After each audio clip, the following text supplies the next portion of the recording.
राजनीति में तारीफें अक्सर तारीफ नहीं होती, वे आने वाले रिश्तों का संकेत भी होती हैं। और कुछ समय पहले ऑस्ट्रेलिया के प्रधानमंत्री एंथनी अल्बनीज ने नरेंद्र मोदी को द बॉस कहा था। उन्होंने मजाक में यह भी कहा कि मोदी अमेरिकी रॉक स्टार ब्रूस स्प्रिंगस्टीन से भी बड़ी भीड़ जुटा सकते हैं। तो सवाल यह है कि क्या ये सिर्फ एक व्यक्तिगत प्रशंसा थी या फिर इसके पीछे दोनों देशों के बीच बदलते रणनीतिक संबंधों की एक बड़ी कहानी छिपी थी। नमस्कार, मैं हूं दीप्ति और आप देख रहे हैं ध्येय टीवी।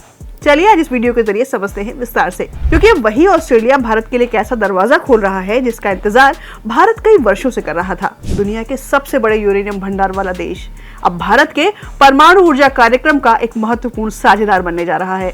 लेकिन असली सवाल है कि क्या यह सिर्फ यूरेनियम खरीदने का समझौता है या विकसित भारत 2047 की ऊर्जा सुरक्षा की बुनियाद। प्रधानमंत्री नरेंद्र मोदी की ऑस्ट्रेलिया यात्रा के दौरान दोनों देशों के बीच एक महत्वपूर्ण परमाणु सहयोग समझौते को आगे बढ़ाते हुए यूरेनियम आपूर्ति का रास्ता साफ हुआ है। और इस व्यवस्था के तहत ऑस्ट्रेलिया अंतर्राष्ट्रीय परमाणु ऊर्जा एजेंसी यानी IAEA की निगरानी में केवल शांतिपूर्ण उद्देश्यों के लिए भारत को यूरेनियम निर्यात करेगा। पहली नजर में एक सामान्य व्यापारिक समझौता लग सकता है, लेकिन जब हम भारत की ऊर्जा जरूरतों को देखते हैं तो इसकी वास्तविक अहमियत समझ में आती है। भारत आज लगभग 8 गीगावाट परमाणु ऊर्जा पैदा करता है, जबकि सरकार ने 2047 तक 100 गीगावाट परमाणु ऊर्जा क्षमता का लक्ष्य रखा है। और अब जरा इस संख्या के पीछे का अर्थ समझिए। 100 गीगावाट सिर्फ एक लक्ष्य नहीं है, इसके पीछे भारत का औद्योगिक भविष्य, data centre, artificial intelligence, electric mobility और 24 घंटे उपलब्ध रहने वाली स्वच्छ बिजली की आवश्यकता जुड़ी हुई है। लेकिन परमाणु रिएक्टर केवल तकनीकी से नहीं चलते, उन्हें लगातार ईंधन चाहिए और वही ईंधन है यूरेनियम।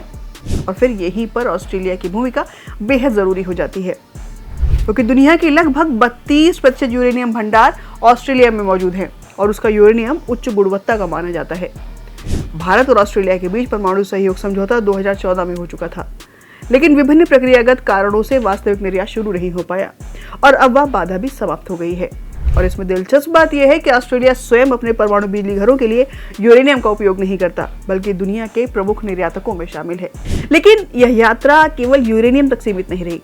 दोनों देशों ने हिंद महासागर में ऑस्ट्रेलिया के कोकोस यानी कीलिंग द्वीप समूह पर भारत के लिए एक अस्थायी अंतरिक्ष ट्रैकिंग टर्मिनल स्थापित करने पर भी सहमति जताई है। इससे भारत के भविष्य के अंतरिक्ष अभियानों को तकनीकी सहयोग मिलेगा। यानी ये साझेदारी ऊर्जा सुरक्षा से आगे बढ़कर अंतरिक्ष, रक्षा, महत्वपूर्ण खनिज और इंडो पैसिफिक रणनीति तक पहुंच चुकी है। और यही एक और दिलचस्प बदलाव दिखाई देता है कि कूटनीतिक रिश्ते केवल सरकारें नहीं बदलती, समाज भी उन्हें नई दिशा देता है। 2026 में पहली बार ऑस्ट्रेलिया में भारतीय मूल के लोग सबसे बड़ा प्रवासी समुदाय बन गए हैं, जिन्होंने ब्रिटिश मूल के समुदाय को भी पीछे छोड़ दिया है। और यह केवल जनसंख्या का आंकड़ा नहीं, बल्कि दोनों देशों के बीच बढ़ते विश्वास और सामाजिक जुड़ाव का संकेत है। और अब एक मूलभूत प्रश्न कि आखिर यूरेनियम इतना जरूरी क्यों है। दोस्तों, बता दें कि यूरेनियम एक भारी रेडियोधर्मी धातु है, जिसका उपयोग पिछले 6 दशकों से ऊर्जा के अत्यधिक सघन स्रोत के रूप में किया जा रहा है और थोड़ी सी मात्रा से लंबे समय तक बड़ी मात्रा में बिजली उत्पन्न की जा सकती है। और यही कारण है कि परमाणु ऊर्जा को विश्वसनीय बेस लोड पावर माना जाता है, जो मौसम पर निर्भर नहीं रहती और कोयले की तुलना में अधिक स्वच्छ ऊर्जा उपलब्ध कराती है। और भारत के लिए इसकी आवश्यकता केवल भविष्य की नहीं, वर्तमान की भी है। संसद में दिए गए सरकारी आंकड़ों के अनुसार 2008-9 से 2024-25 के बीच भारत ने IAEA की निगरानी वाले रिएक्टरों के लिए 18,842.60 मीट्रिक टन यूरेनियम का आयात किया है। और सरकार का अनुमान है कि मौजूदा 8.78 गीगावाट क्षमता 2031-32 तक लगभग 22 गीगावाट तक हो जाएगी। और इसके बाद 2032 से 2047 के बीच NPCIL लगभग 32 गीगावाट अतिरिक्त क्षमता स्थापित करने की योजना पर काम करेगा। हालांकि यहाँ एक और महत्वपूर्ण अंतर समझना जरूरी है कि भारत को परमाणु हथियार बनाने के लिए यूरेनियम की कमी नहीं है, जरूरत बिजली उत्पादन के लिए ईंधन की है। आपको याद दिला दें कि 1974 और 1998 के परमाणु परीक्षणों के बाद भारत पर कई अंतर्राष्ट्रीय प्रतिबंध लगाए गए थे, जिससे यूरेनियम आयात प्रभावित हुआ था। लेकिन 2008 के बाद भारत अमेरिका असैन्य परमाणु समझौते और उसके बाद मिली अंतर्राष्ट्रीय स्वीकृतियों ने भारत के लिए नागरिक परमाणु सहयोग का रास्ता फिर से खोल दिया है। और उसी प्रक्रिया की एक महत्वपूर्ण कड़ी आज ऑस्ट्रेलिया के साथ यह समझौता भी है।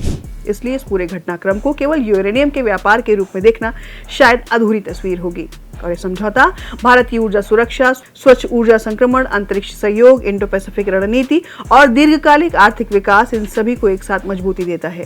और अंत में 20वीं सदी में वैश्विक राजनीति का बड़ा हिस्सा तेल के इर्द गिर्द घूमता था, लेकिन 21वीं सदी का शक्ति संतुलन केवल तेल से तय नहीं होगा। परमाणु ईंधन, दुर्लभ खनिज, सेमीकंडक्टर, स्वच्छ ऊर्जा और उन्नत तकनीकी, यही आने वाले दशकों की वास्तविक रणनीति पूंजी होंगे। और ऑस्ट्रेलिया के साथ हुआ यह यूरेनियम समझौता इसीलिए सिर्फ एक व्यापारिक करार नहीं है, यह उस भविष्य में भारत की जगह सुरक्षित करने की कोशिश है जहां किसी भी विकसित राष्ट्र की सबसे बड़ी ताकत केवल उसकी अर्थव्यवस्था नहीं बल्कि उसकी ऊर्जा सुरक्षा भी होगी।